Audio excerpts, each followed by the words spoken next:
Pessoal, então hoje quem está conosco é a doutora Petra Sanches, acredito que todos conhecem, né?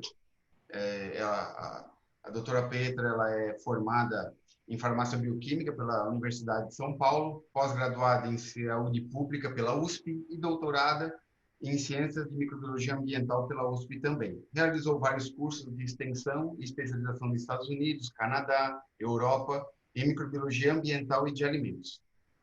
Exerceu a função de pesquisador científico em encargos de direção na Companhia Ambiental do Estado de São Paulo, a CETESB, durante 26 anos, nos laboratórios de microbiologia, parasitologia, ensaios de toxicidade, virologia e biossegurança.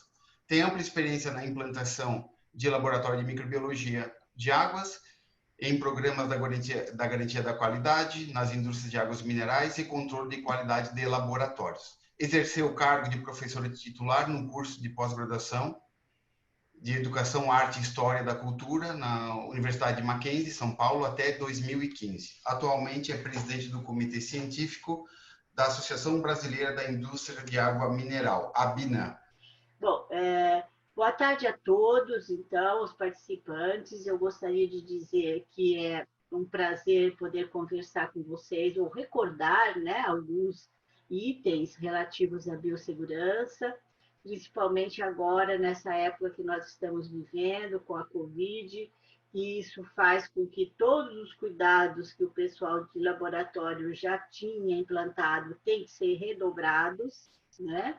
Porque além das técnicas envolvidas no próprio laboratório, nós temos que nos preocupar também com os materiais que vêm de fora, as amostras que são colhidas, a parte de coleta, né? Uma série de itens que a gente tem que levar em consideração, além das boas práticas de laboratório, que já é comum, eu acredito, a maioria de vocês, né? Então, esse tema, ele já vinha sendo, né, muito importante em termos de que todos os laboratórios tivessem as suas normas, tivessem seus protocolos, e isso porque, a nível internacional, a literatura mostra que milhares de casos de infecções ocorrem em laboratórios. E muitos desses casos, principalmente aqui no Brasil, acabam não sendo relatados, né? Pelos motivos que a gente já sabe, né? Mas acontece. Por isso, nunca é demais a gente estar revisando, relembrando esses cuidados e implementando alguns que são necessários aí devido a algumas circunstâncias como a que nós estamos vivendo. A Anvisa, do Ministério da Saúde, ela já traduziu o Manual de Biossegurança do CDC, já existe em português, mas eu acredito também que vocês vão ter a referência aí no final desse nosso bate-papo, tem em inglês, tem em espanhol, né? É alguma coisinha só que mudou, mas em termos dos micro-organismos que estão sendo descobertos, né? Então, isso é um assunto muito importante, né? E sempre foi, né? E principalmente agora, onde nós estamos aí que ter que aumentar a segurança em laboratórios. Nós vamos falar mais de risco biológico, né? Que é o que tem na microbiologia. Mas a gente sabe também que a parte química, ergométrica, depois que nós vamos comentar um pouquinho mais para frente, também tem que ser considerada. Desculpa, tem uns telefones aqui. Então, o responsável é muito importante que todos do laboratório, tanto o empresário como os supervisores e funcionários, estejam sempre atentos a esse item, né? Porque a maioria das vezes a gente se preocupa com o método, né? Em fazer bem o trabalho e se esquece da nossa segurança, né? Porque nós não temos só risco biológico no laboratório mesmo de microbiologia, né? Existem outros riscos. Então, essas inspeções é muito importantes que sejam feitas periodicamente, né? Não só pela equipe responsável pela biossegurança no laboratório, mas também pelo alguém de fora que venha de certo tempo verificar, né? Então, essa equipe, toda a equipe, né, o responsável, né, por essa segurança biológica no laboratório, ele deve sempre verificar, procurar verificar se toda a equipe recebeu formação apropriada, se tudo foi entendido, se existe uma norma técnica ou um protocolo, se todos entenderam, se esse protocolo está em local fácil para ser consultado a qualquer momento, né? Ele deve também investigar a ocorrência dos acidentes que eventualmente tenham ocorrido, mesmo os mais simples, né? E assegurar também que a descontaminação que está sendo feita está de acordo com todas as regras, né? Os resíduos de laboratório, se existe um plano de emergência, como é agora a situação que nós estamos, nós temos que ter um plano adicional àquelas boas práticas universais de biossegurança que todos já sabem, né? Inclusive, não esquecer da segurança do pessoal auxiliar, então, toda a parte de manutenção e o pessoal de limpeza, né? Então, isso daí, os responsáveis sempre tem que estar atento a todos esses itens, embora cada um de nós é responsável pela segurança, tanto nossa como dos colegas, né? É bom relembrar qual é a definição de biossegurança, né? Porque nem todo mundo, né, acredito que esteja assistindo, de laboratório, né? Então, existem várias definições, essa daqui eu acho que é bastante apropriada, né? Que é o conjunto de ações voltadas para a prevenção, minimização ou eliminação de riscos inerente a todas as atividades de pesquisa, produção, ensino e desenvolvimento tecnológico e prestação de serviços, inclusive, que é o caso dos laboratórios de análise.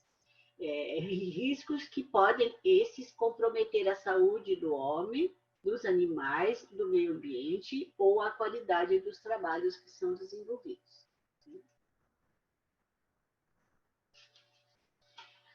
A segurança refere-se à vida protegida, preservada, livre de danos e riscos.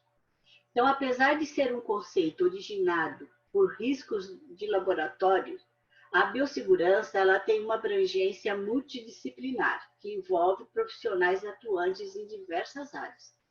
Por isso que eu me referi agora há pouco, que a gente tem que também dar bastante atenção a toda a parte de manutenção, ao pessoal de limpeza, né, que na verdade nunca tiveram essas informações, né? Então, a biossegurança ela envolve uma série de medidas técnicas, administrativas e educacionais, né? Dentro das medidas técnicas, nós temos o programa de prevenção, a garantia da qualidade e o controle dos insumos, né? Em termos de medidas administrativas, nós temos que nos preocupar com a estrutura organizacional, os métodos, ver se eles estão bem preparados, se estão claros, e se todo esse sistema de documentação e informação está arquivado e está correta para que qualquer pessoa possa, a qualquer momento, consultar toda essa documentação relativa à biossegurança, né? E as medidas educacionais, e sempre estar atento à necessidade de projetos de motivação, porque a gente sabe que falou em biossegurança, o pessoal todo sabe, acha que sabe tudo, né? E acaba, então, deixando de fazer algumas coisas, e o que leva à ocorrência desses acidentes. Então, o treinamento, projetos de motivação são muito importantes, né? Então, nós vamos falar mais de risco biológico, que é o que existe mais em laboratórios de microbiologia, que é a probabilidade da exposição dos funcionários, né, a agentes biológicos. E quais seriam esses agentes biológicos? Eles podem ser os micro-organismos que vocês isolam e estão em contato com eles no dia a dia, que vem nas amostras que vocês recebem para analisar, quer ser um laboratório de análises clínicas, então fezes, sangue, e todo o material proveniente de humanos, mas nós temos laboratórios também, que é o caso de água, laboratório ambiental, onde nós recebemos amostras de esgoto, de água tratada, água bruta, amostras de resíduos sólidos, amostras de ar, ambiente. Então, são mais laboratórios ambientais, né? Então, são todos esses micro-organismos que estão nessas amostras que vocês vão estar expostos, né? Quem trabalha com culturas de célula, que é o pessoal que trabalha com virologia também, né? Tem os parasitas, as toxinas e os prions também, né? Isso é menos manipulado em laboratório. Então, esses micro-organismos que a gente não consegue enxergar, que são muito pequenos, eles não podem ser vistos a olho nu, né? A não ser que estejam em meios de cultura isolados, mas ao vivo você não consegue vê-los. Então, como nós já falamos, ele inclui uma série de micro-organismos, que vão desde bactérias, fungos, incluindo bolores e leveduras, algas microscópicas, protozoários e vírus, né? O vírus, isso aqui é um bacteriófago, que é um vírus de um E. coli, que ela injeta, então, o material genético na célula, que se ele é DNA ou RNA, então ele consegue se multiplicar, né? Para fins didáticos, os vírus e os prions, eles foram incluídos no grupo da microbiologia, né? Mas, na verdade, eles não são seres vivos, né? Eles são proteínas infectantes, são parasitas. Aqui, se tiver alguém que não tem ideia, né, como acontece essa replicação, né, dos vírus, então aqui vocês teriam vários bacteriófagos, aqui no caso, que são vírus de bactérias, aqui representado por uma E. coli, né? Então você vê que a estrutura dele não tem nada a ver com uma célula viva, né? Então são parasitas intracelulares, constituídos por um filamento de ácido nucleico recoberto de proteínas. Então, ele pode ser o DNA ou RNA. O vírus que está causando essa pandemia é um RNA. Mas eles reproduzem-se em células vivas, né? Numa célula hospedeira, que pode ser vegetal, pode ser uma bactéria, pode ser um homem, a célula humana, né? E pode causar uma série de infecções também nos animais, né? No gado. E o mais importante é que eles sofrem mutações. Então, essa mutação é que complica bastante. E isso impede que seja desenvolvido uma série de vacinas e uma série de estudos, né, que pudessem, então, acontecer o combate a esses vírus, né? Então, esse é o símbolo de risco biológico, né? Esse símbolo ele deve estar fixado nas portas onde se manuseiam micro-organismos do grupo 2 ou acima, né? Quando é grupo 1, não há necessidade de você utilizar esse símbolo. Então, o que quer dizer esse símbolo? Esse símbolo é internacional, universal. Ele quer dizer o quê? Que o acesso ao local aonde ele está fixado é somente para pessoal autorizado, né? Porque existe risco de contaminação com os micro-organismos caso vocês entrem em contato com esses micro-organismos, né? Aqui, relembrando um pouquinho, né, da história, já que nós estamos no meio de uma pandemia, a gente sabe que elas sempre existiram ao longo aí da nossa existência, da existência da humanidade, E aqui alguns que eu destaquei, né, para vocês lembrarem, o sarampo, a varíola, a peste, que vieram com as embarcações europeias na época do descobrimento, né, das Américas. Então, os índios foram as vítimas na época, porque eles não tinham essas doenças. Então, eles entraram em contato com esses descobridores, né, que vieram da Europa, né, e aí acabou ocasionando uma série de epidemias e pandemias também. Um exemplo muito sério foi o surto de ebola, que matou milhares de primatas e também houve casos em humanos, né? E o que é mais próximo a nós agora é o vírus da gripe, que a gente já conhece de muito tempo, que é o grupo A, grupo B. O grupo A é o pandêmico, é o que ocorre a todo tempo. E os cuidados que nós todos temos que ter, mesmo dentro do laboratório, né? Pessoas que estão com gripe, né? É que já ficou tão comum que as pessoas acham que gripe não é nada perigoso. É perigoso. Milhares de pessoas morrem de gripe por dia.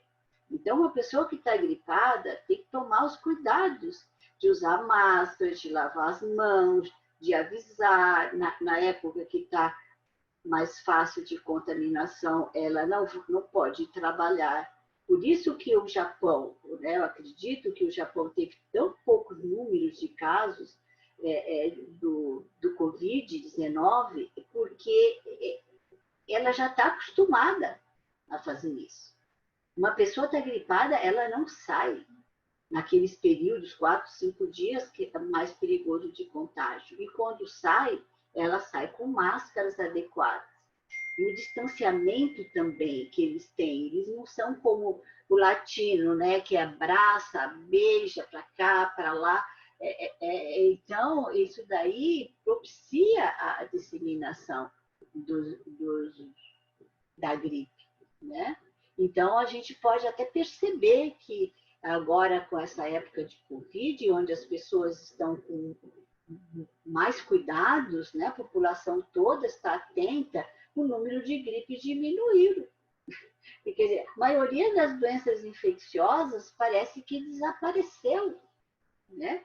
Não é que desapareceu, elas estão aí, é que as pessoas estão se cuidando, né? Lembrando aqui a gripe espanhola, que foi em 1918, em 1919, 100 anos, né, que ocorreu. Foi um surto, um vírus que sofreu mutação e que se tornou, até que ele se tornar contagioso, ele passou por várias mutações, e que não se sabe bem esse número de 50 milhões, alguns autores acreditam que foram mais de 100 milhões de pessoas que faleceram nessa época. E, infelizmente, parece que nós não aprendemos nada com esse exemplo, nada. Se fez os mesmos erros de não avisar as pessoas, de informações desconcentradas. Uma pessoa fala, isso você pode fazer isso, amanhã não. Amanhã você tem que usar máscara, depois sai alguém e fala, não, a máscara não faz nada. Você tem que lavar a mão. Não precisa lavar a mão, tem que usar desinfetante. Sabe, uma série de informações que foram passadas para a população, que realmente isso aí foi muito sério. Isso mostra que não se aprendeu nada com relação ao que ocorreu na gripe, né, da época, onde teve que se fazer uma série de galpões também, como vocês estão vendo aqui, como está acontecendo agora. E depois acontece aí a pandemia, né? Aqui é um exemplo, né, de dos casos de cólera que aconteceu, só para mostrar para vocês como a coordenação bem feita, envolvendo a Defesa Civil, Fundo de Solidariedade, Ministério da Saúde, Hospital Emílio Ribas, Adolfo Lutz, Vigilância Epidemiológica, Secretaria do Estado de Educação, foi muito importante para combater a 7ª pandemia de cólera que ocorreu aqui no Brasil, que veio do Peru em janeiro de 1991. Então, quando já a Secretaria do Estado de Saúde soube né, que estava próximo a nós, ela desencadeou uma série de ações, né? E, na época, nós começamos, na CETESB, a fazer um monitoramento do víbrio, cólera em todos os esgotos, e foi encontrado, né, no esgoto de São Vicente. Então, a partir daí, o governo do estado de São Paulo ampliou o seu monitoramento da qualidade de água, eles foram visitar casa a casa, todas as caixas d'água foram desinfetadas, dada orientação. Então, foi uma estratégia que, juntando o órgão ambiental e o órgão de tratamento de água, foi possível controlar e circunscrever os principais focos de contaminação. Veja, é diferente do que está ocorrendo hoje, né? É outra história, porque aqui era de veiculação hídrica. Mas, independente de ser veiculação hídrica, tem que haver uma estratégia. Todos têm que falar a mesma língua. Não pode um falar uma coisa, o outro falar outra. Senão a população fica sem saber o que tem que fazer, né? Então, nós temos hoje, infelizmente, aí, em 2019, o surgimento da Covid, né? E começou os casos na China, e o responsável por essa doença, né? Porque a Covid-19 é a doença, e o COVID-2 é o agente, que é o vírus, né? Ela é formada, esse vírus é um RNA, formado de 3 camadas de proteína e uma de lipídios, a gordura. Daí a importância da lavagem das mãos, porque tem muita gente que não entende, mas como a lavagem de mãos é mais importante do que o desinfetante? Porque nós temos que destruir essa camada de gordura. Então, o que destrói essa camada de gordura, remove essa camada de gordura, é o sabão, né? E temos que lembrar que ela é de alta transmissibilidade em humanas, elevada viabilidade no meio ambiente e superfícies e materiais. Então, aí nós temos que ver no laboratório. Então, toda a superfície, não é como nós tínhamos que fazer antes, só passar um alquinho 70 quando chegava e quando saía. Agora não. Né? Agora a gente tem que redobrar esses cuidados, fazer mais vezes a limpeza de superfícies, maçanetas, né? Atenção às pessoas que estão trabalhando conosco no laboratório, porque, veja, muitas dessas pessoas, como são serviços essenciais, elas utilizam transporte público, né? Então, esse transporte público, como está hoje? Como está hoje, né? Deveria ser obrigado todo mundo no transporte público usar uma máscara N95, que é o que protege. Lógico, só na hora que estão no ônibus. Depois que desce do ônibus, aí a gente pode pôr a máscara, que é mais confortável. Mas essa ação não foi feita, pelo que eu saiba. As pessoas não têm ideia de que precisa fazer isso, pelo menos quando está dentro do ônibus. Então, essas pessoas vêm para o nosso laboratório.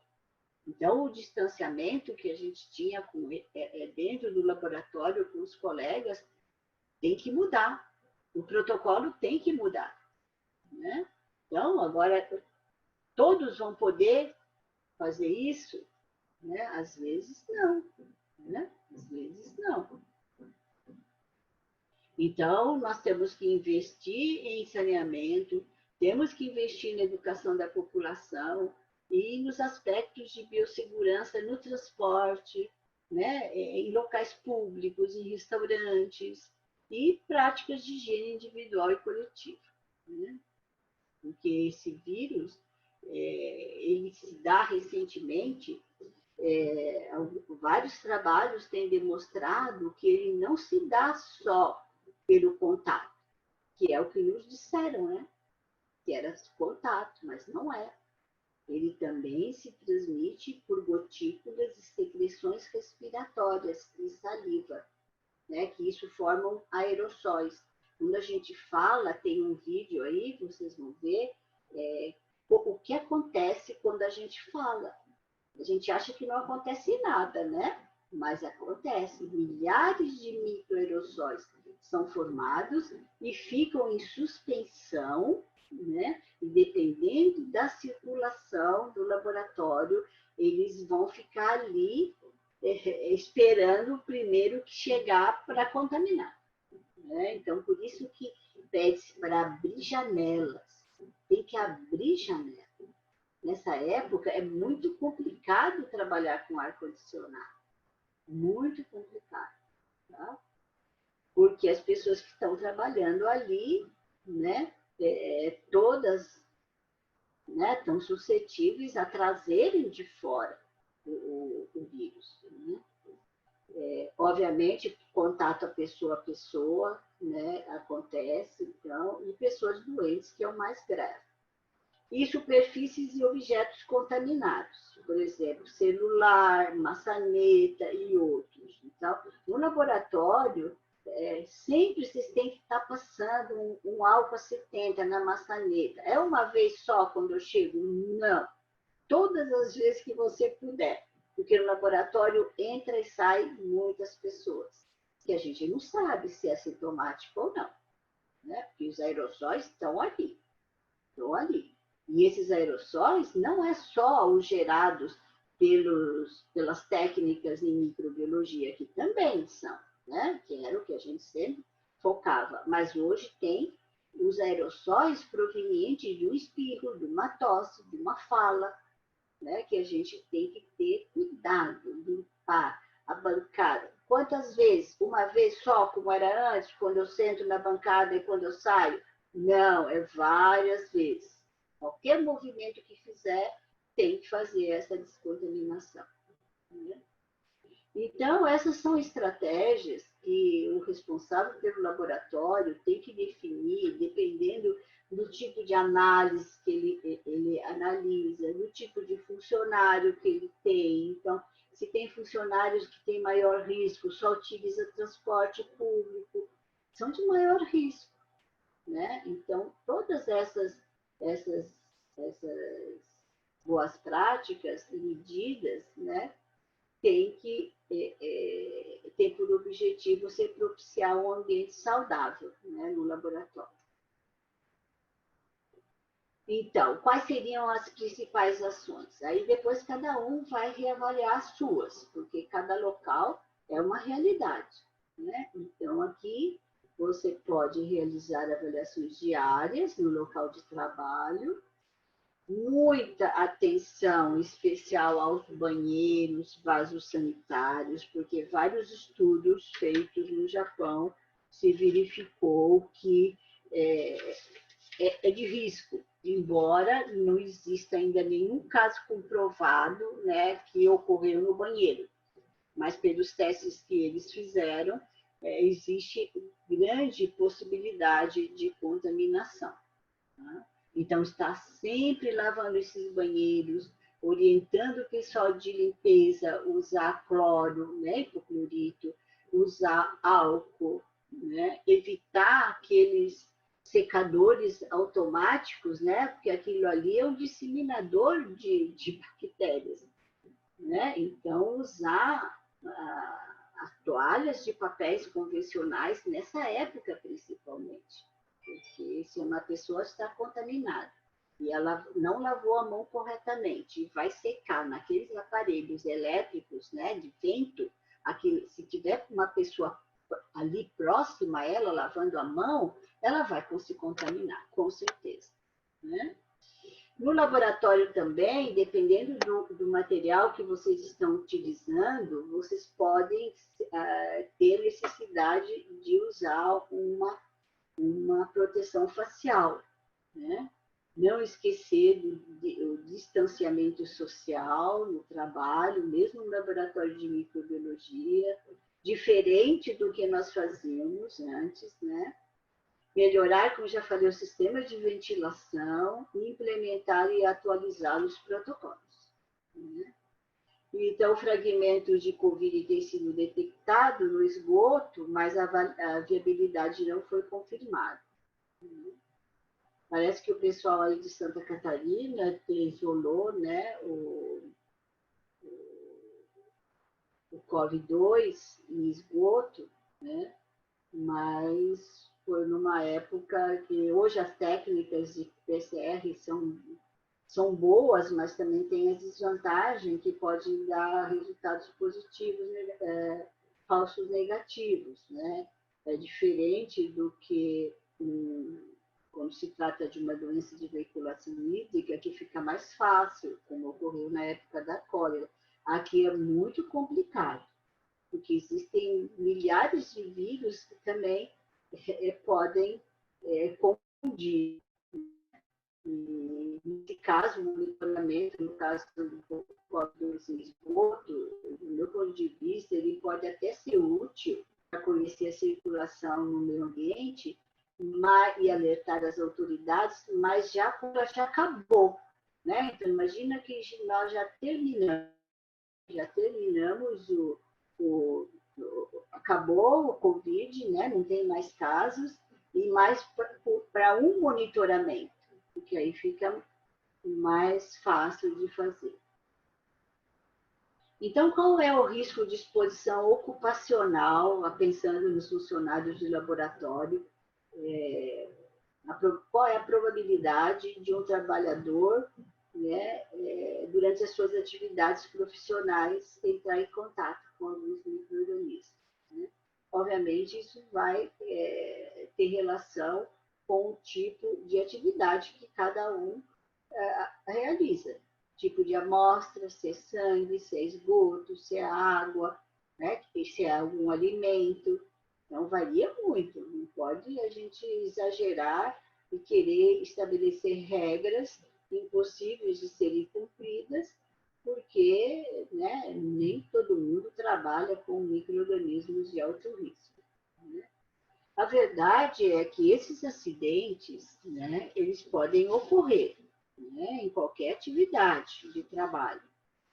E esses acidentes, eles podem ocorrer devido à falha humana, devido ao meio ambiente. O meio ambiente aqui, eu me refiro ao laboratório, o local onde vocês estão trabalhando. E aqui também há atos inseguros por parte das pessoas que estão trabalhando. Isso vai causar acidentes, lesão física, danos materiais, que é sobre essas falhas e sobre essas condições de laboratório que nós vamos conversar hoje. Tá bom? Então, os atos inseguros, o que seria? Né?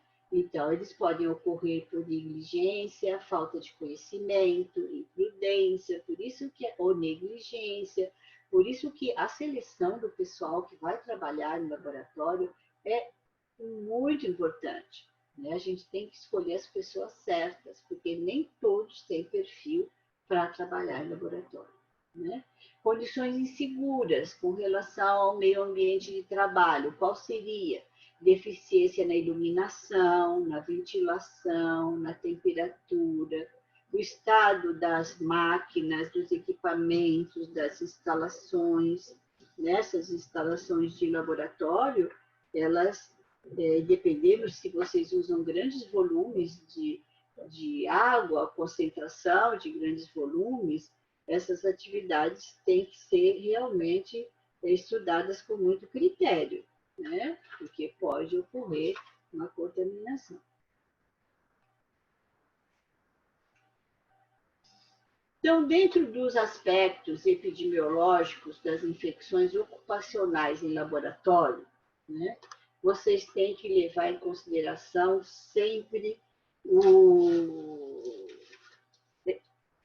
essa tríade, né, que é o hospedeiro, né, o agente infectante e o meio ambiente. Quem é o hospedeiro? Hospedeiros somos nós, né? Cada pessoa que trabalha dentro do laboratório é aí o hospedeiro. Né? E o agente infectante?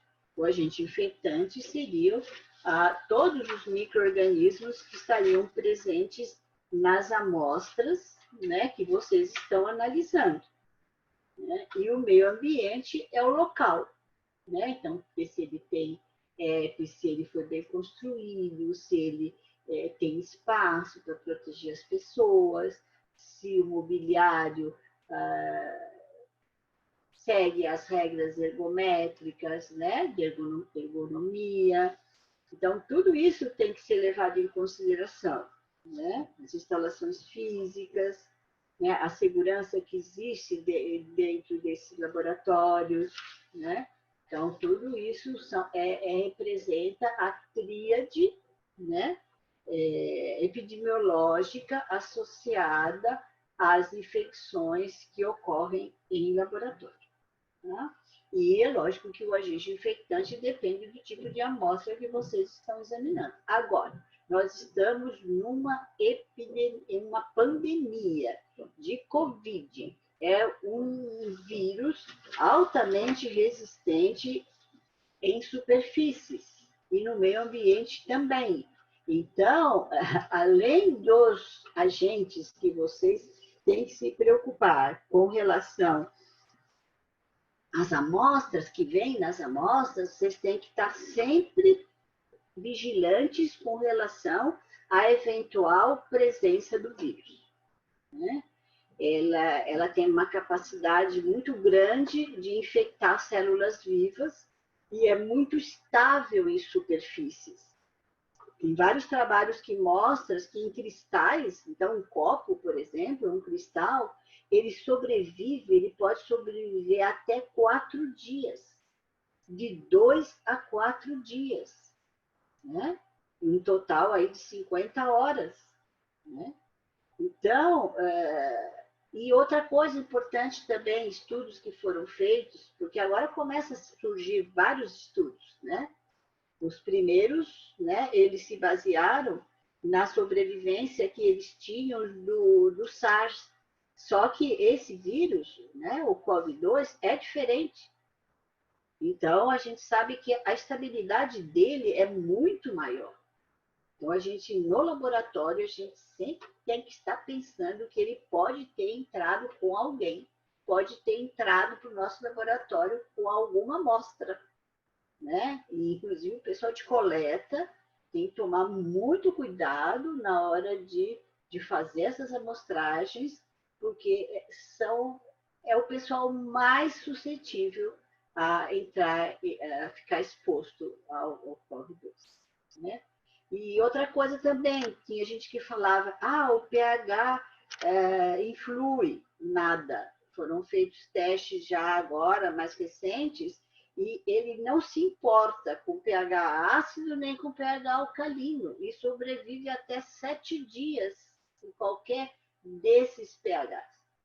Então, vocês veem, por isso que ele está sendo muito difícil a gente se livrar desse vírus, porque ele é altamente estável e altamente resistente. Né? Por exemplo, o ácido acético. A maioria das bactérias de fungos, é suscetível das bactérias ao ácido acético, né?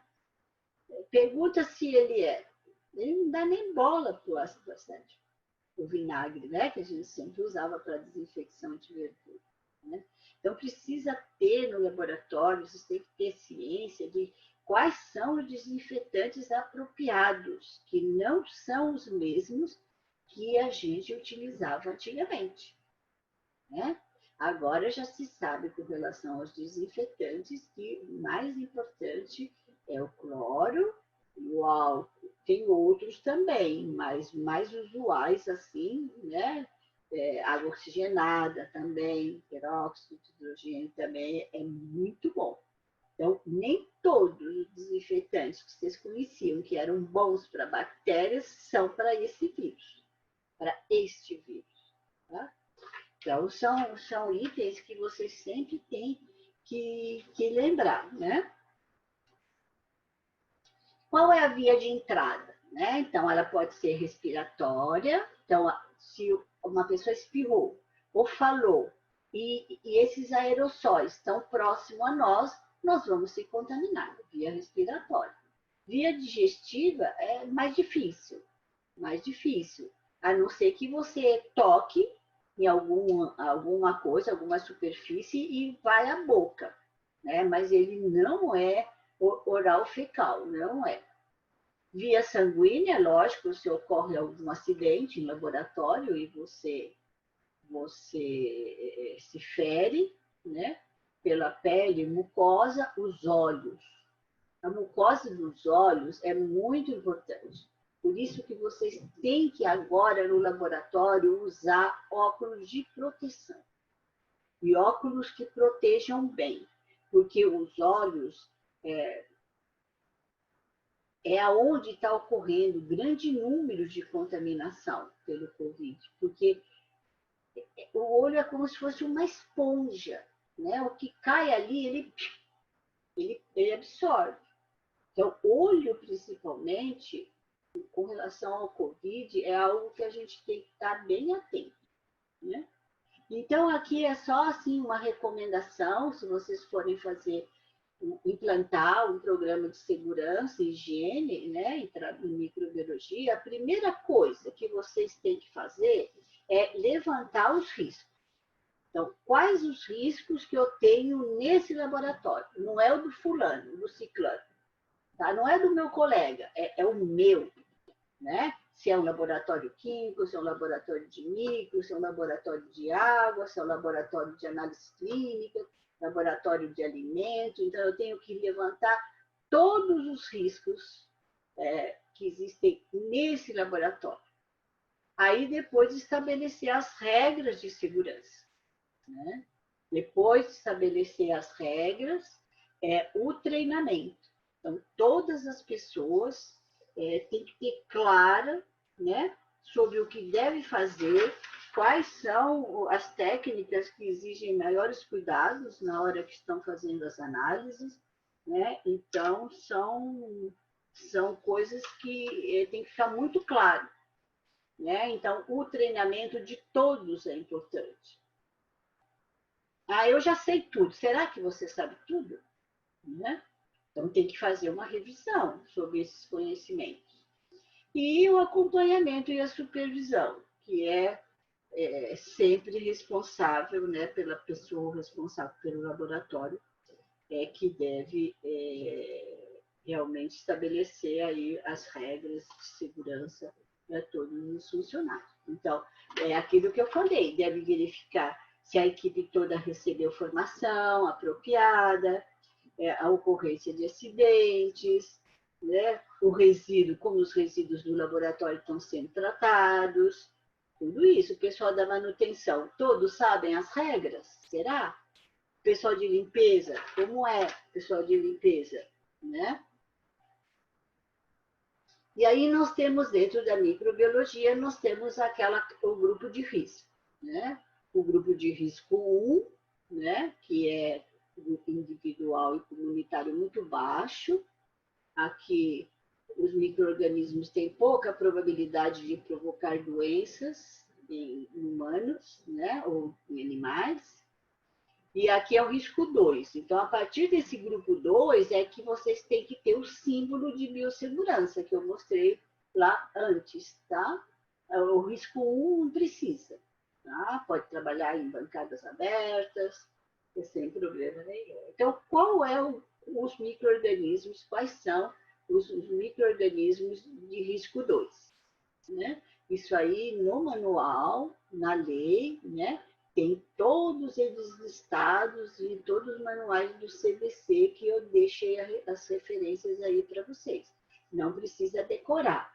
Mas se você suspeitar de uma tal salmonella typhi, por exemplo, eu vou lá e olho na relação e vou ver qual é, se ela é 2, se ela é 3, né?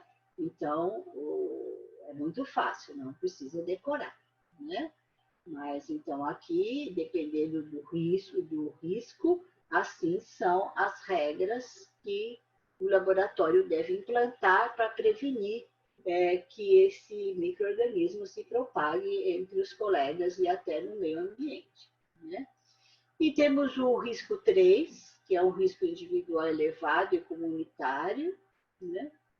E aqui nós temos a micobactéria tuberculose, poxvírus, e o COVID-2 foi incluído em risco 3. Né?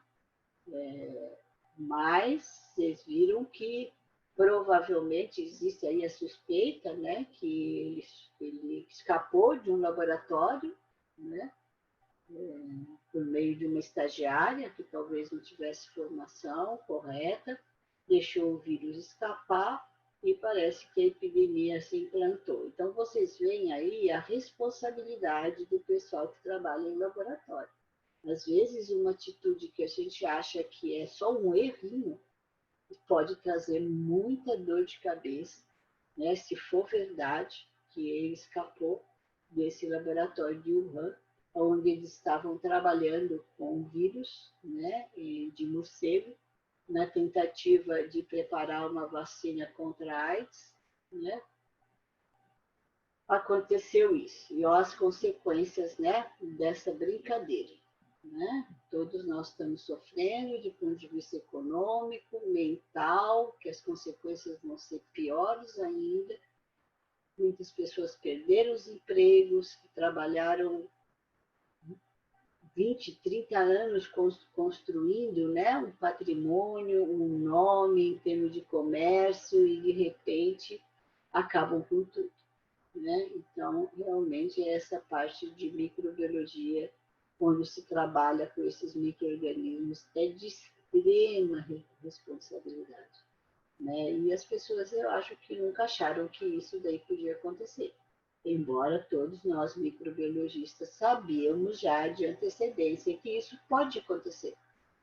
Pode acontecer. Por isso é que tem que investir em treinamento, escolher as pessoas certas, né? Para se trabalhar, principalmente com esses micro-organismos de risco 3 ou risco 4. Né? Aqui já são um grupo especial, onde não existe vacina, não existe medidas preventivas, né? Não existe tratamento. Eu acho que o COVID devia estar aqui, e não no 3, como ele está sendo considerado, porque nós não temos vacina, as medidas preventivas são complicadas, porque muitas pessoas não sabem, né? E o tratamento agora que começou, né? Temos tratamentos em relação à Covid, né? Mas não tinha.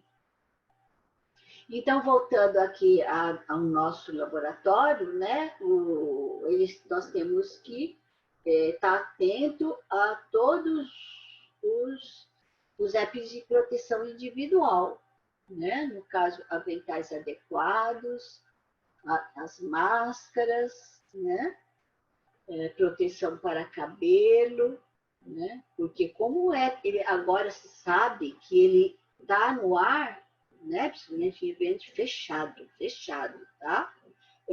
Você tem que usar, tem que proteger esse cabelo, lavar as mãos, muito bem lavadas, não como muita gente lavava antigamente, que na verdade muitas pessoas não sabiam lavar as mãos, não sabiam lavar as mãos.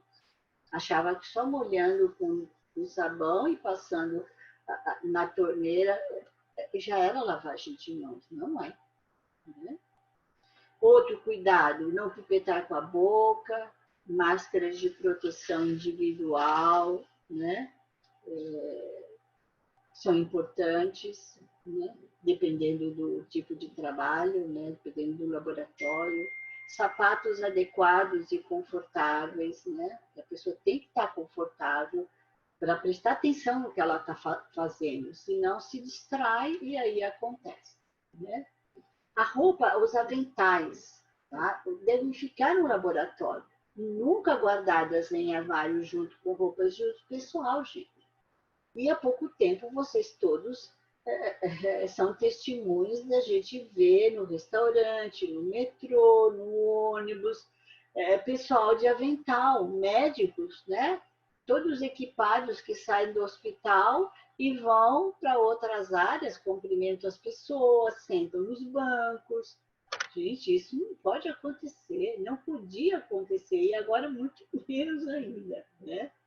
Então, isso é uma falha muito grande que ocorreu. Né?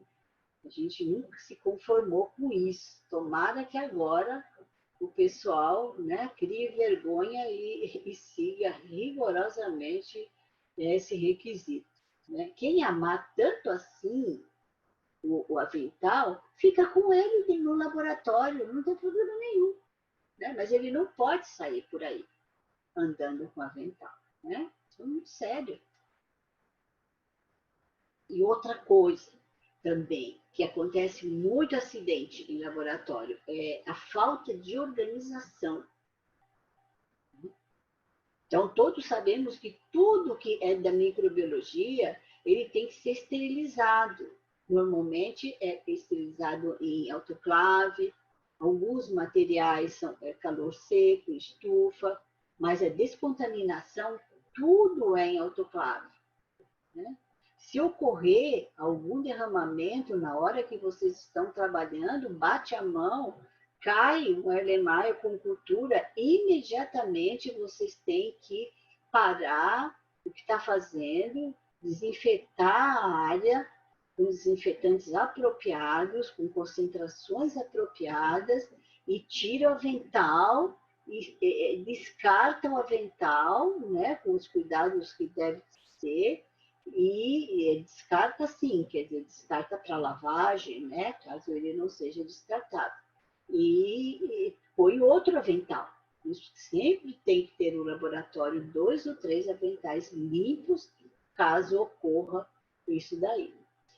Controle de pragas também, muito importante, porque à noite vocês saem durante o dia, vocês não vêem praga nenhuma, não vê formiga, não vê barata, mas à noite, se tem praga no laboratório, eles saem e andam por tudo quanto é canto, aonde vocês vão sentar no dia seguinte. A iluminação tem que ser mínimo 500 a 1000 lux, gente. Por quê? Para vocês verificarem se está realmente limpo, se a limpeza foi limpa, ou para vocês poderem visualizar bem o material que vocês estão trabalhando. E as câmaras de segurança biológica também, que tem que ter um bom controle, né? Tem que ter uma manutenção dessas câmaras, né?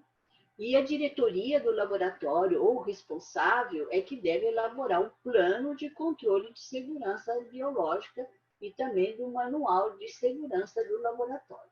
Né? Então, no caso das máscaras, eu acho que ainda existe muita dúvida, né, com relação ao uso das máscaras. A gente sabe que a PPF2 ou a N5 é a que protege mais.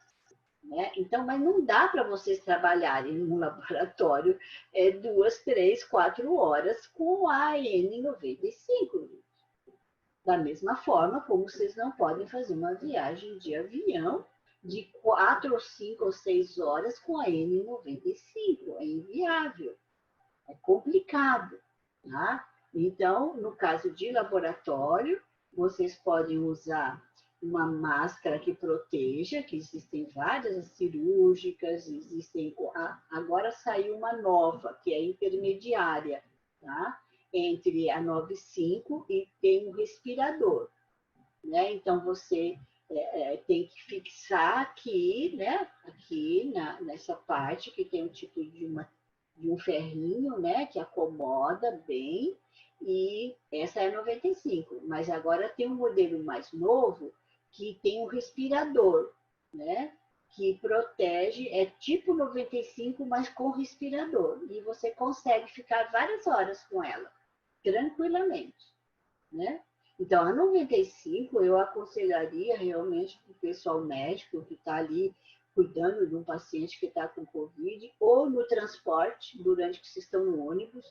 Agora, saiu do ônibus, foi para a rua, tira, guarda no envelopinho e usa a máscara normal, né? Porque ninguém consegue ficar. E em laboratório você pode usar, então, o visor shield, que também protege para alguns procedimentos que vocês fazem, né, também. E o óculos de proteção, né, que realmente tem que ser utilizado, né? E aqui são algumas regras básicas, que todos vocês já sabem, mas nunca é demais repetir.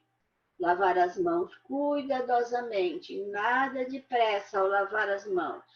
tá? Principalmente agora, né? Que nós temos que remover a camada de lipídio desse vírus. Então, durante 20 segundos, tem que ficar com a mão ensaboada, tá?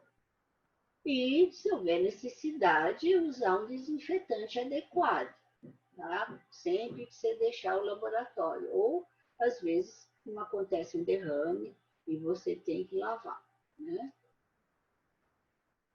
Aqui é no caso dos aerossóis, né, que é uma fonte importantíssima de contaminação, né? O que são os aerossóis? Né? Os aerossóis são partículas menores que 5 micras, né? Que podem ser aspiradas, que a gente pode respirar, né? E elas também podem permanecer suspensas no ar durante muito tempo. Tá? Então, nós podemos ter partículas de 5 micras, podemos ter de 100 micras, né? E podemos ter de 400 micras. Né? A gente nunca sabe qual é, tem vários tamanhos. Né? Então, quando é que esses aerossóis se formam em laboratório? Quando você homogeneiza uma amostra no laboratório.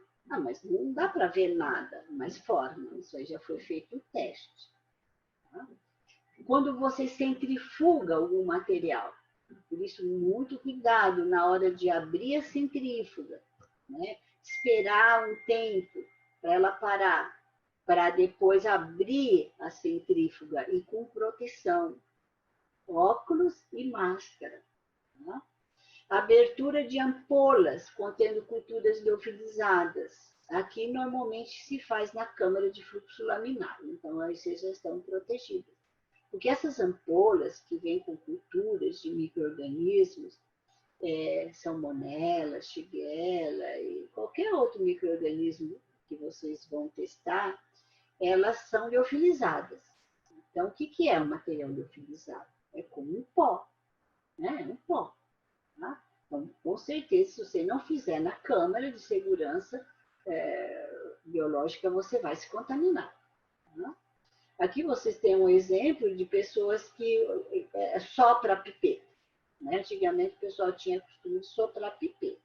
Hoje em dia isso não existe mais, né? Mas é bom os novos jovens saber que muita gente tinha essa mania de depois não deixar escoar sozinho, ela soprava. Então, quando ela soprava, formava todos esses aerossóis.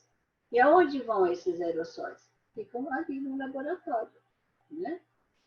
Uso de alça de platina, né? O uso de alça de platina também forma aerossol. Por isso que tem que regular bem a chama, né? Derramamento em bancada ou chão, que a gente já conversou. Então, aqui vocês podem ver, é um vídeo que eu peguei da NHK japonesa, que ele mostra, para quem não acredita na formação do aerossol, como que acontece.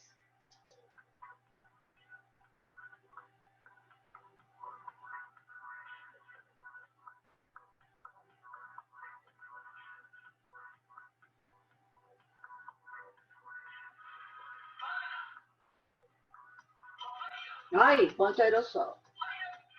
Ele está falando só. Dele falar B ou P, emite todas essas partículas. Aqui é sem máscara, ó.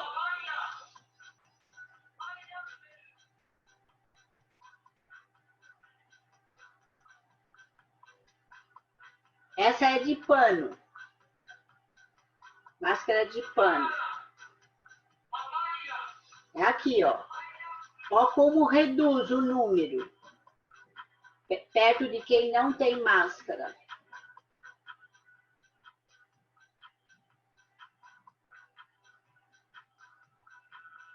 Por isso que o tipo de máscara é muito importante, principalmente quando a gente está numa área de risco. Aqui é uma simulação. Ó, aqui, ó, o que acontece, como ela caminha. e vai para o chão. Por isso que o espaço aqui tem que ser fechadinho, porque senão, ó, sai para cá, mas não sai para fora.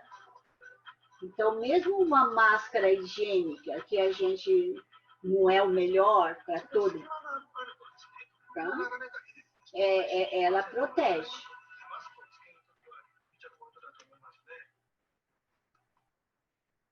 Então, é super importante isso. Né? E depende da fala também. E já viram que o japonês emite menos. Quando ele fala, quando ele fala normalmente, né? Não como foi feito o teste aqui, ele emite menos, porque ele fala para dentro. E o italiano, o espanhol, o brasileiro fala para fora. Então, ó, né? Vai para fora na quantidade. Por isso o distanciamento é importantíssimo. E voltou de novo. E agora? Ah, meu Deus. Cadê o Marcos aí? Eu estou aqui, doutora. Voltou de novo. Aquele erro que deu ontem.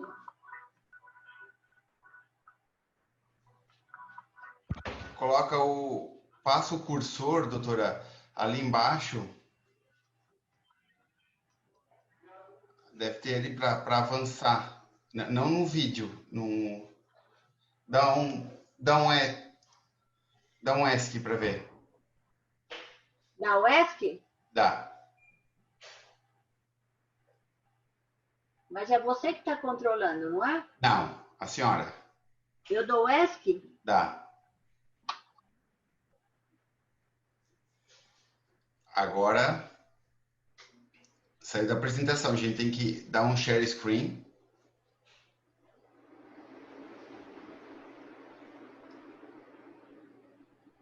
E abre a apresentação novamente da senhora.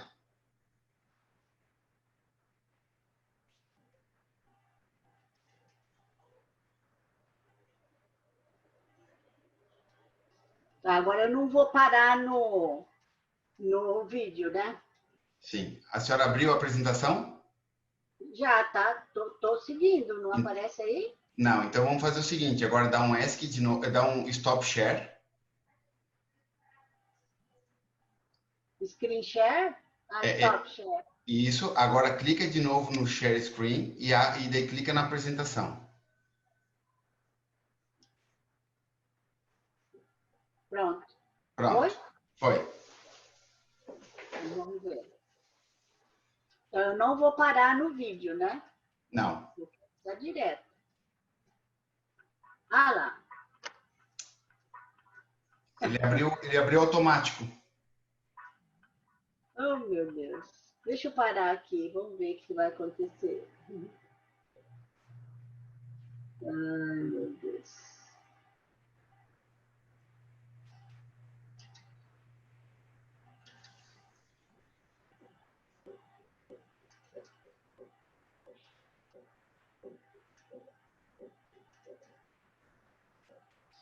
Esse negócio de vídeo não dá certo. Você tá vendo agora aí? Na verdade, a senhora tem que fazer o mesmo esquema. Dá um stop share agora. Agora aperta novamente no share screen e na apresentação. Só que eu não sei se não vai abrir o vídeo depois, quando chegar no slide dele, é capaz do vídeo ele tocar, ele deve estar para apresentação automática, alguma coisa nesse sentido. E o que a gente pode fazer? Share screen e coloca novamente a apresentação.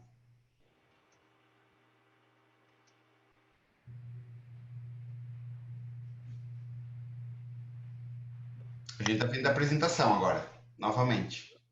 Você tá vendo? Tô. Todo mundo.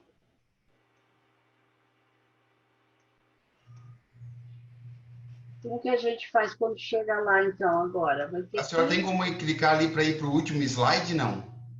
Aí a gente volta. Não sei fazer isso. Tá. Você não sabe aí? É que eu não estou com ele aberto aqui. Peraí. Vê se vai direto.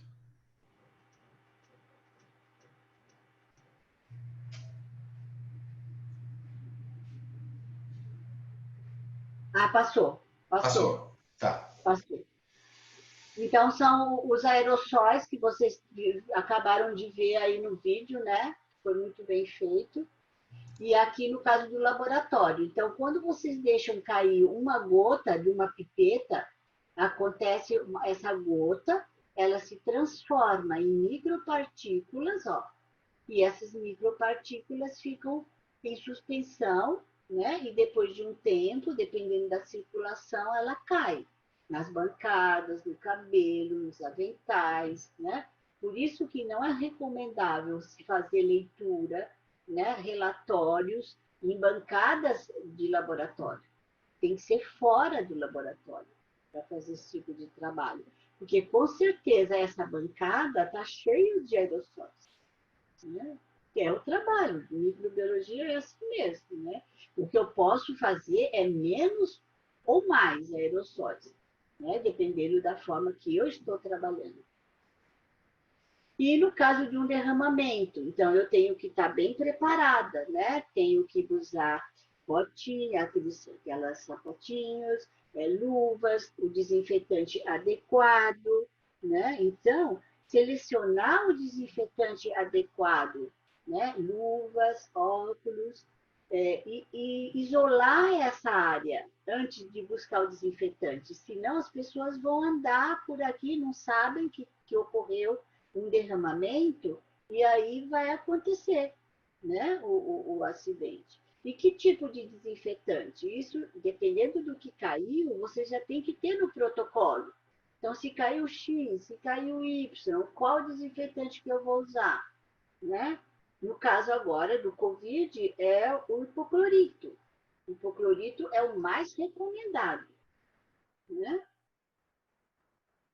O peróxido de hidrogênio para determinadas superfícies também, e o álcool a 70% também. Mas para superfície de bancada, se é um derramamento, é bom usar uma resina para ele absorver todo aquele material, toda a água, recolher, autoclavar e depois, então, vir fazer a desinfecção com o desinfetante que vocês escolheram, né, no caso, do laboratório.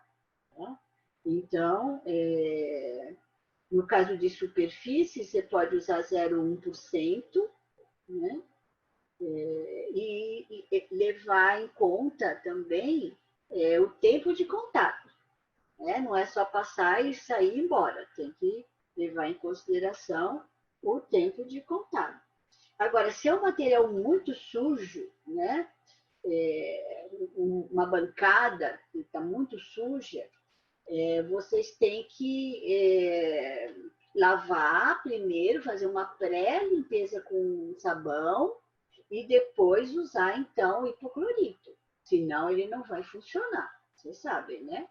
E para superfícies muito sujas, usa 1%, que é bem forte. Agora, para bancadas normais, 0,1% já é suficiente, garante uma boa desinfecção. Ou álcool a 70%, ou iodo a 0,5%, mas que nem todo mundo pode, é alérgico, às vezes é alérgico a iodo. Tá? Então é melhor não inventar, usar o normal que vocês usam. Tá? Hipoclorito, água oxigenada, né, peróxido, e a 1,5% ou álcool a 70%. O usual no laboratório é ter sempre álcool a 70% ali na bancada. Tá? É muito importante também, quando vocês forem fazer desinfecção, usar luva, né? Porque o álcool vai agredindo, vai ressecando a pele, né? E por isso que é importante você também usar, no caso, um sabão líquido que tenha alguma loção protetora, né? Para evitar, então, vocês evitar dermatites, porque a pele vai ficando muito seca, né? E tem pessoas que são muito sensíveis, né? muitas das pessoas, e também vocês vão perder a digital. Eu, pelo menos, também tenho, a minha digital é bem difícil, porque de tanto usar álcool, né? Antigamente a gente não tinha tanto esses cuidados, a gente usava mesmo sem luva para fazer a desinfecção.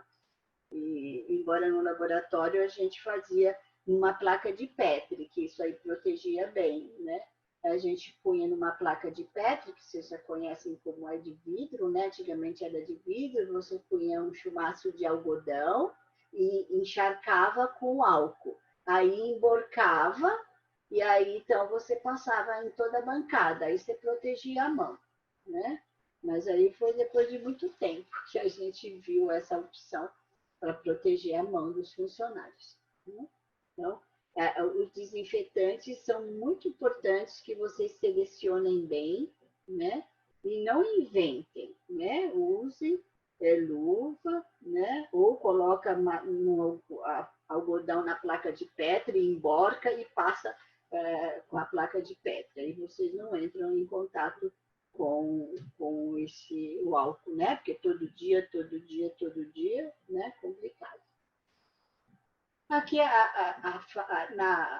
importante também a colocação da luva, retirar a máscara, os óculos, né? Os shields também quando há necessidade, a retirada da luva, né? São procedimentos importantes.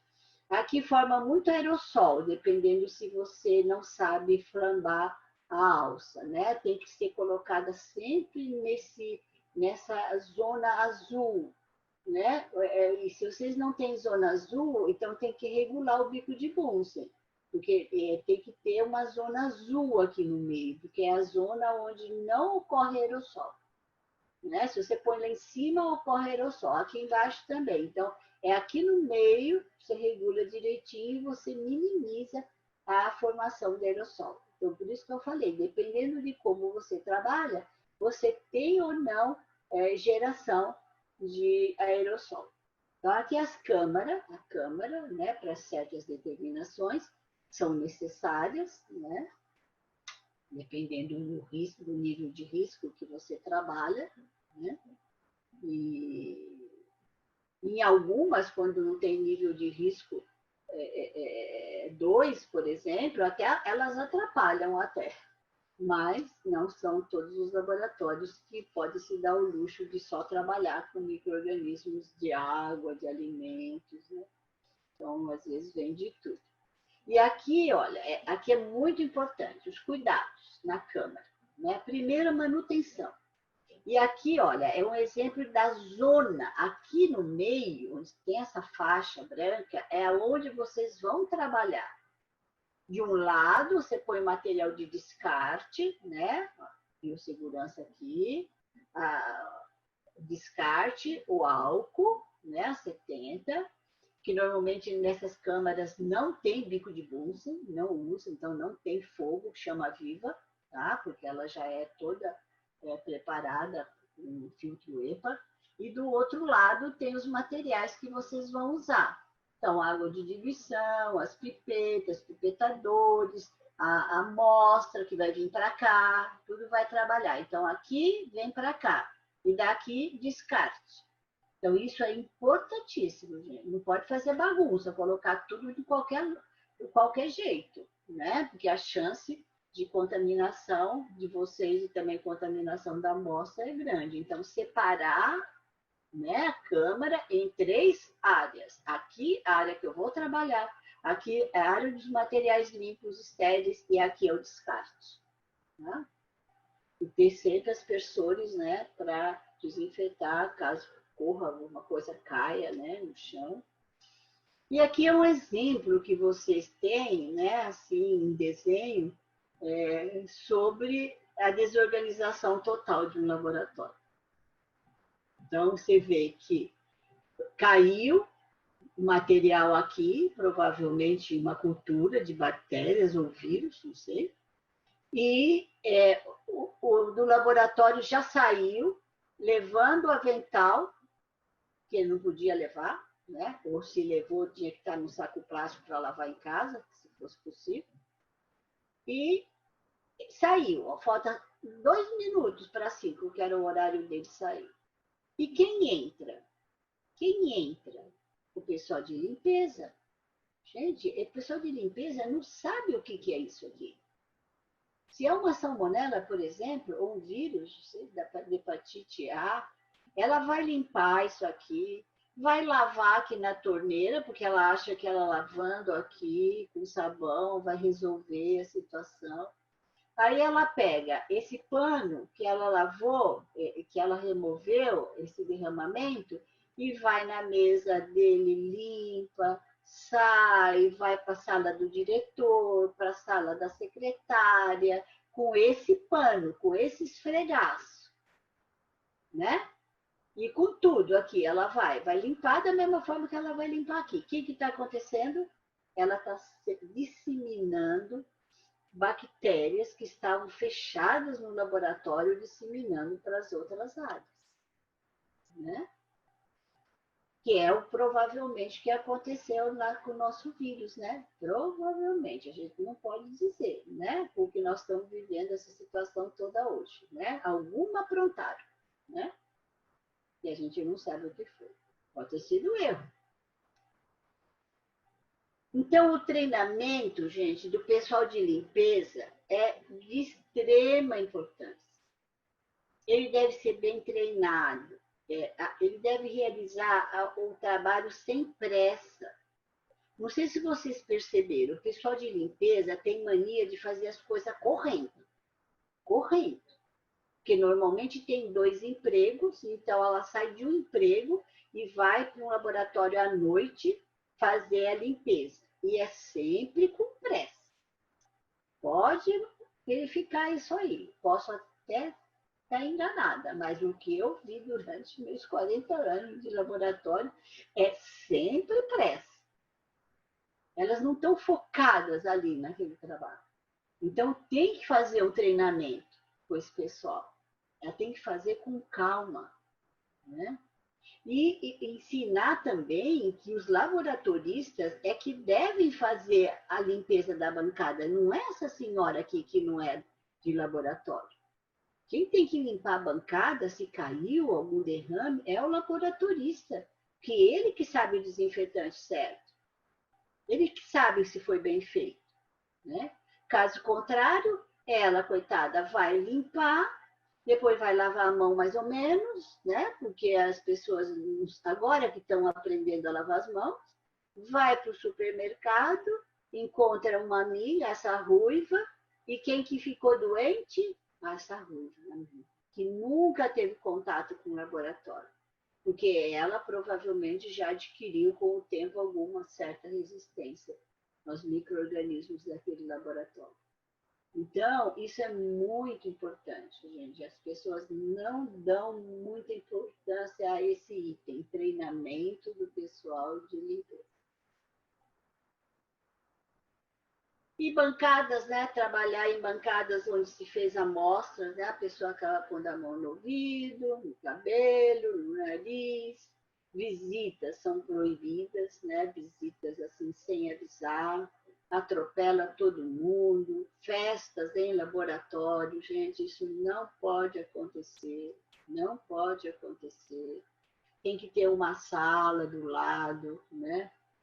Ou vai para uma lanchonete, mas uma salinha do lado que tenha uma copa, né? É possível, né? Mas essas situações aqui que vocês estão vendo, eu já vi muito, muito, muito. Coitado da pessoa estar trabalhando no laboratório, é atropelada com gente que entra vendendo coisas, né? Essa aqui está vendendo sutiã, né? É incrível, né? Isso que acontece. E a segurança e instalação, que a gente disse também que era importante. Tá? Eu não sei a hora aí, Marcos, como é que tá, se tem que correr, né? Doutora, a gente mais uns 10 minutos, daí a gente, como deu uma atrasadinha ali, vamos estender uns 15 minutos hoje, né? Tá bom, então. Acho que não tem problema não, tá? Tá bom, então eu vou correr um pouquinho. Então, a localização é importante, deve ser exclusiva para o laboratório, né? A área deve ter distância conveniente das outros prédios da administração. E sempre na planta dá possibilidade de futura expansão das instalações. Tá? Então, o sistema de exaustão do laboratório tem que ser bem pensado, né? Porque no laboratório gera muito ar quente, né? Por causa da estufa, autoclave, banho-maria. Então, a exaustão não é o ar-condicionado, isso é exaustão, sistema de exaustão. E aí tem a circulação do ar frio, que normalmente é feita através de ar-condicionado, que hoje agora é condenado, né? Por causa da Covid. Mas o que é usado. E sempre limpando, né? Ter limpeza periódica desse ar-condicionado, espaço adequado no laboratório para que todos trabalhem de forma segura, né? Não entulhados um perto do outro, e agora ainda com a Covid é mais ainda, né? Que nós temos que deixar quase 2 metros de distância, né? 1,5 metro por aí, de distância do outro, né? Aí fica mais difícil, né? Então, talvez fazer um rodízio de certas atividades no laboratório, quando o laboratório for pequeno, né? Então, limitar o número de pessoas, fazer horários diferentes para várias atividades, para que 1 ou 2 pessoas só estejam dentro de uma pequena área, porque tem que obedecer as recomendações de distanciamento, né? E as janelas, quando tem opção para abertura, né? Quando for necessário, abrir essas janelas. Os resíduos de laboratório também, meio de cultura, frasco, tubo de ensaio, sobra de amostra, tudo é autoclavado. Aí tem os resíduos químicos também, que tem que ser bem embalados, né? Porque o laboratório também trabalha com riscos químicos, né? Então, todos esses frascos, né, eles têm que ser bem rotulados, né? Para evitar confusão, né? Desse material, né? Tem que ter data, e todos esses materiais devem ser descartados corretamente. Então, o laboratório, ele pode, por exemplo, se ele não acondiciona corretamente os materiais pérfuro-cortantes que ele usa no laboratório, às vezes, ele põe em risco o pessoal da limpeza pública, né? Então, a disposição correta dos resíduos do laboratório, a gente tem que pensar também o colega que está fora, que vem buscar o nosso material, né? Então, todo esse material pérfuro-cortante, vocês podem colocar num pote, né? Lógico que tem aqueles que são especiais para as seringas, que é o que o pessoal do posto de saúde usa, que é o amarelinho, que eu vou mostrar agora. Mas, assim, no dia a dia, vocês, laboratórios, podem usar pote de palmito, pote de molho de tomate, né? Sempre sobra, em vez de jogar fora, lava direitinho e o pessoal pode levar para o laboratório para colocar esse material pérfuro-cortante, esterilizar, né? Lógico, primeiro, e depois descartar dentro desse pote. O correto é parede rígida, né? Pode pegar essas latinhas de leite também, Tetra Pak também, dá para cortar a lata, né? E emborcar uma garrafa PET, né? E ela fica fechadinha. Mas o melhor são potezinhos, lata de leite ninho, coisas que, quando a pessoa vier pegar, ela não vai se acidentar.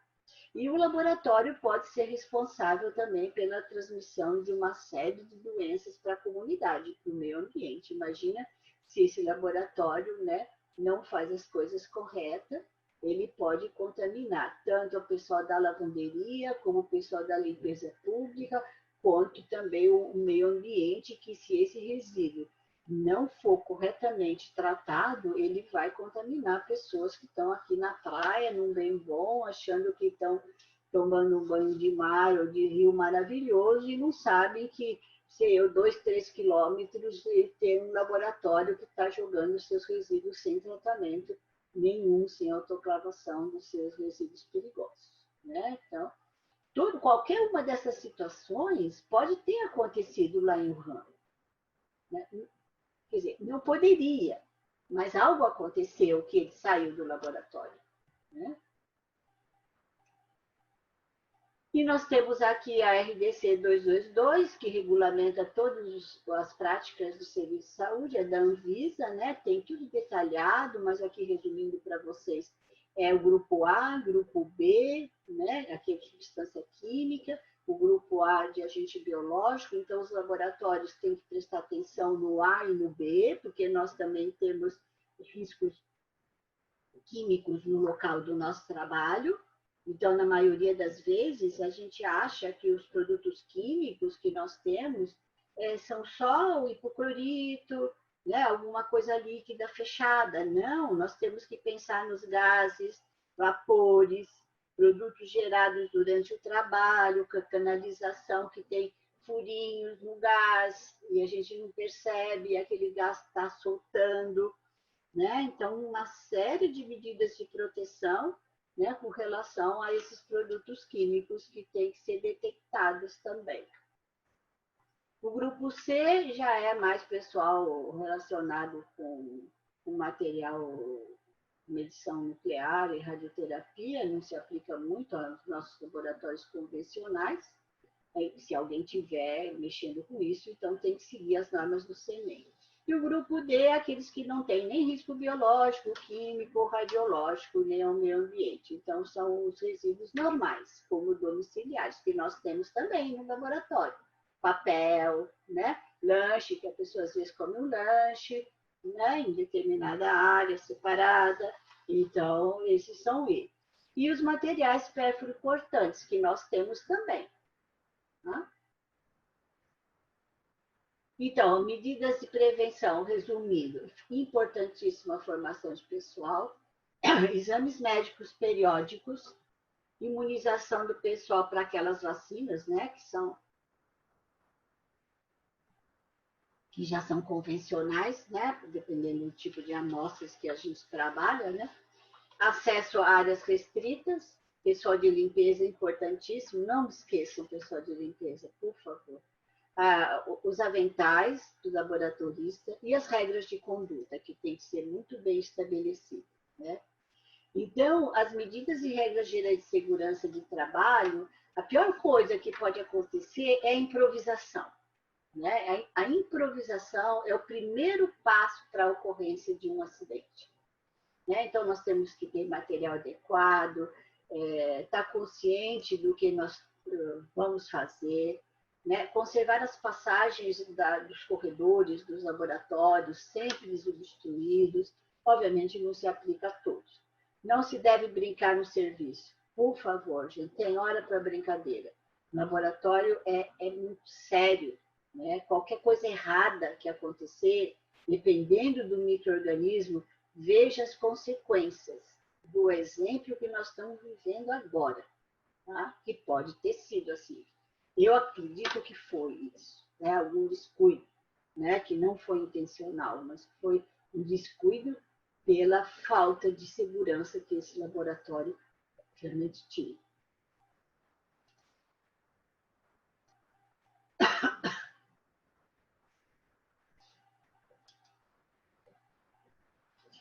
Também a parte, não se deve erguer peso excessivo, quando necessário usar carrinhos, tá? As portas das mesas, arquivos sempre fechados, não carregar volumes que possam obstruir a nossa visão. Qualquer anomalia ou riscos observados durante o trabalho, gente, comunica o encarregado, comunica o colega, né? Para que evite um acidente maior, né? E a parte dos desinfetantes. É muito importante vocês usarem desinfetantes aprovados, que no caso o mais comum no laboratório é o álcool, né? A 70%, e o hipoclorito, né? Hipoclorito por superfícies bem sujas, né? 1%, quando é sangue, assim, ou muito sujo, e como é nesses casos, tem que limpar primeiro depois que for 1%, tem que limpar isso com sabão e depois usar o 0,1%. Né? As concentrações têm que ser bem feitas, né? E não esquecer do tempo de contar. Tá, gente? Por favor, não é só passar.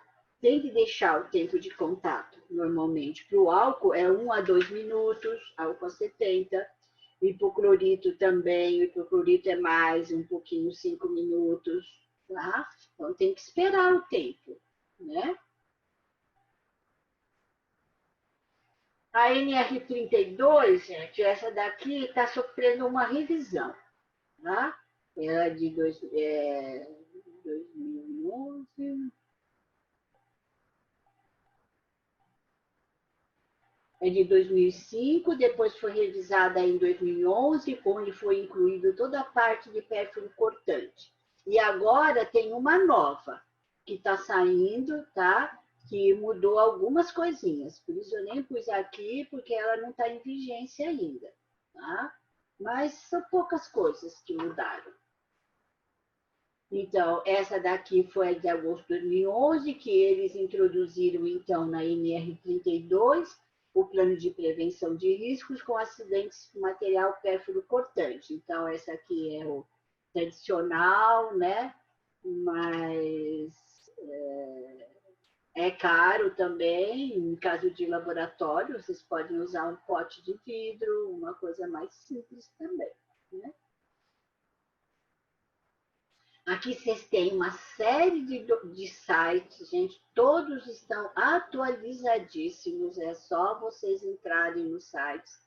Vocês têm inúmeras informações sobre tudo que existe de novo hoje com relação à biossegurança microbiológica, incluindo já informações sobre o Covid.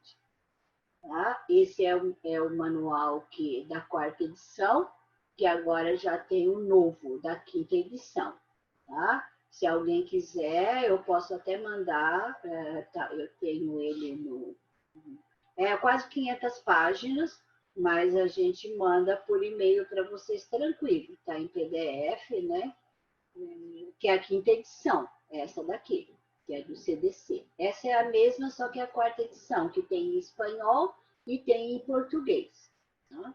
E tem todos os sites também de pessoal que está interessado, que estiver interessado em trabalho de campo, né? Que são sites os melhores que eu conheço, pode ser até que tenha melhores. Se alguém tiver algum também diferente, eu agradeço que vocês me enviem, né? Porque vocês já estão mais atualizados aí com essas internets, né? Mas que eu tenha conhecimento, esses são os melhores em termos de laboratório. Então, eu gostaria já de concluir, né, dizendo a vocês que a prevenção de acidentes é responsabilidade de cada um de nós, para nós e para os nossos colegas, né, para o meio ambiente e para a população em geral.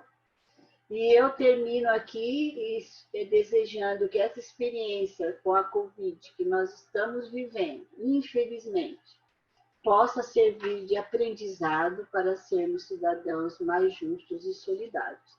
E nos aperfeiçoemos nas boas práticas de laboratório, que já estão bem determinadas, mas que agora, com essa epidemia, estão requerendo uma série de mudanças, né? Nada diferente para quem é microbiologista, mas para outros laboratórios onde eles não têm essas práticas que nós temos, é muito importante.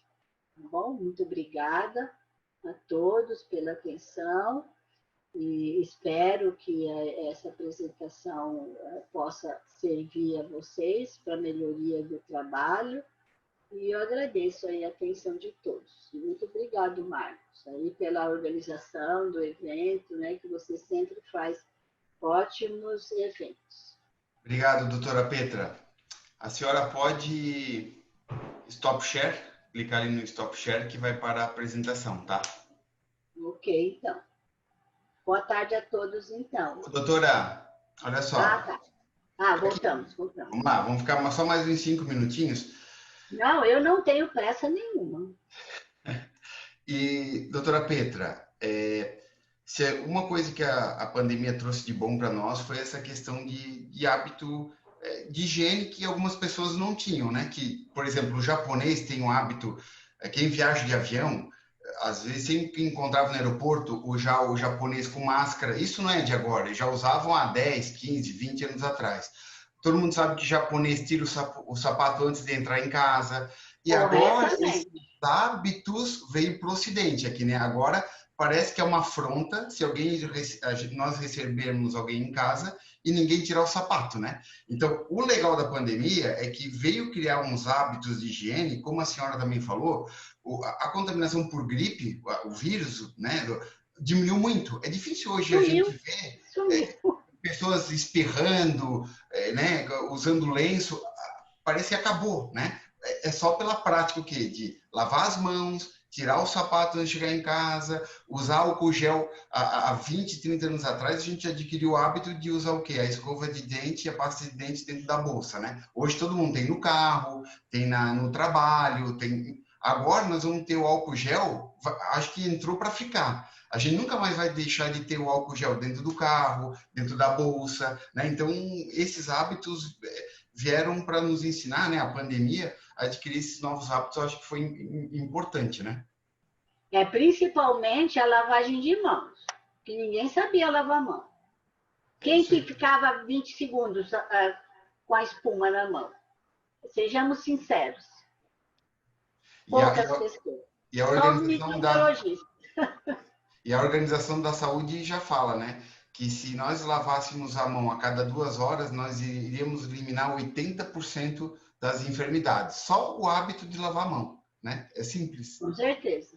Com certeza. Doutora Petra, sobre o ozônio, teve uma pergunta aqui que Uhum. perguntaram se o ozônio ele é eficiente para o Covid. Acredito que É seja, né? assim. Mas eu não sei se tem estudo. Acho que não, né? É muito recente. Mas o ozônio tem alguns países que usam o ozônio para desinfecção, assim, de hospitais, né? Depois que a pessoa sai, né? Se tem um doente, eles usam o ozônio no quarto ou numa sala, onde você queira desinfetar. O ozônio é excelente, melhor possível.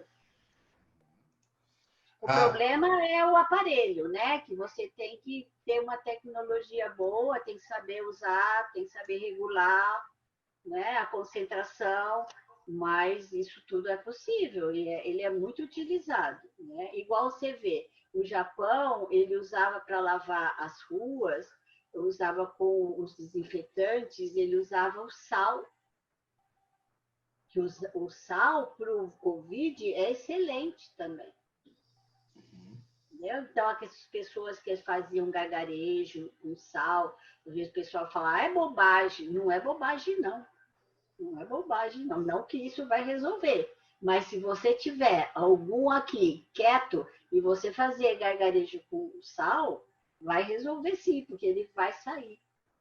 legal. Doutora, também veio uma pergunta sobre SWAB. Que tipo de micro-organismo a gente podia fazer de análise de superfície, né, para poder, na época de Covid? Primeiro que o Covid é um vírus, né? Então não daria para fazer o SWAB convencional, né? Mas talvez uma contagem total de bactéria, ver se está estéreo. O que a senhora recomendaria? Pode, existem esses aparelhos, esses tipos de superfícies, né? Até você uma vez mostrou para a gente num dos Sim, cursos da sim. Binan, né? Uhum. Um sistema que já vem preparado, aí você passa na superfície, né? E você tem é rápido, né? É bioluminescência, né? Isso. Mas você pode fazer também um cotonete normal, né? No laboratório com algodão, passar na superfície, introduzir num frasquinho com meio de cultura e depois estriar. Aí você pode ter uma ideia, né?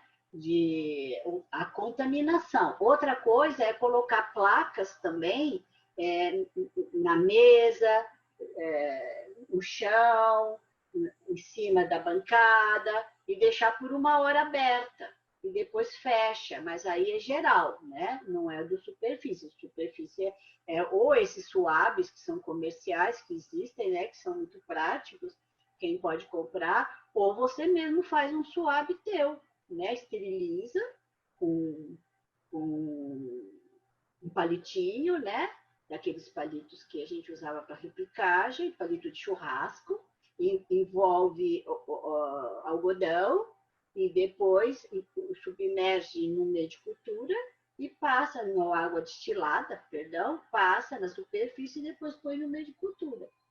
Mas o mais prático é esse que você tem aí, que esse daí, né? Mas é caro, obviamente, nem todas as pessoas vão poder fazer isso, né? Perfeito. Testar a mão das pessoas, para ver se elas estão lavando a mão, né? Mandá-las pôr a mão em cima de uma placa, né? Ou fazer aqueles testes que você faz colocando tinta de tecido na mão, fecha os olhos e bota essa tinta e manda ela lavar a mão. E aí ela lava a mão, tá? E depois você tira a fenda preta ou qualquer cor, e aí você manda ela abrir a mão depois que ela acha que lavou. Então você vai ver, tem umas que aqui as pontas não lavam. Aqui no meio também não lava. Há outras pessoas, conforme ela tiver costume de lavar a mão, aqui fica sem lavar. Então, é uma forma da própria pessoa saber se ela está lavando a mão corretamente. Embora que agora com o Covid. Doutora Petra, obrigado mais uma vez. A gente hoje estendeu 15 minutinhos a mais, né? Mas eu acho que foi uma satisfação bem grande ouvi-la novamente, compartilhar o conhecimento. Eu depois vou disponibilizar o e-mail da senhora lá no grupo, caso alguém tenha alguma, né, ficou alguma dúvida, pode entrar em contato por e-mail com a doutora Petra, ela é bem solícita, né? Doutora, obrigado mais uma vez e até Eu a próxima, tá? agradeço novamente, disponha, tá? E eu estou à disposição, pode dar meu WhatsApp, meu telefone, tá bom? Um bom final de semana para a senhora, para todo mundo.